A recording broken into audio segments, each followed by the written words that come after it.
peut dire ce qu'on veut et j'ai l'impression que ça dépend des religions.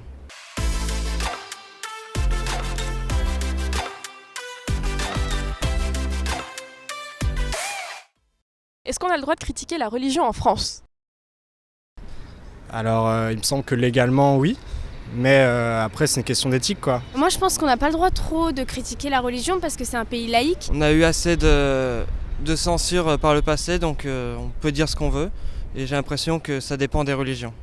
Faut maintenir des propos assez fondés, avec des bons arguments. Comment est-ce que ça s'appelle quand on critique une religion? Pour moi, dès que ça blesse à autrui et que c'est insultant, je pense que c'est du blasphème. C'est raciste? La laïcité? Blasphème. Est-ce que vous avez entendu parler de l'affaire Mila? Qu'est-ce que vous en pensez?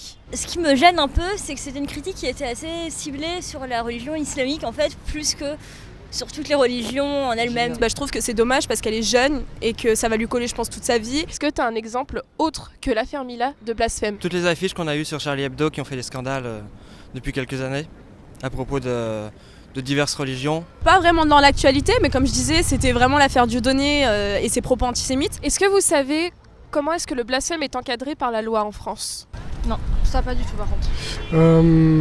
Non, là je dirais que je sais vraiment pas les limites légales. Ouais, non. Je suppose qu'on peut porter plainte. C'est au niveau de la liberté d'expression. Alors, c'est bien, mais complétons. Le blasphème, c'est quoi? D'après le dictionnaire, c'est une parole ou un discours qui outrage une divinité ou une religion. Mais est-ce un délit? En France, non, car il dépend de la liberté d'expression. Cette liberté est fondamentale comme l'indique la Déclaration des droits de l'homme et des citoyens de 1789. De plus, la loi sur la liberté de la presse de 1881 a renforcé cette liberté. On pense forcément au journal satirique Charlie Hebdo. La loi Pleven de 1972 introduit le délit d'injure et l'incitation à la haine.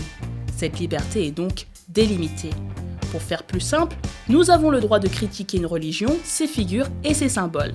Il est en revanche interdit d'insulter les croyants. Bref, en France, aux yeux de la loi, vous pouvez blasphémer. C'est une opinion qui s'inscrit dans la liberté d'expression.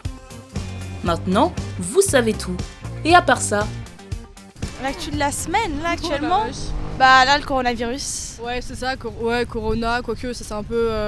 C'est notre domaine, en fait. C'est notre domaine, on est en sciences, du coup, beaucoup le coronavirus. La poursuite de la mobilisation contre la réforme des retraites. Les violences policières.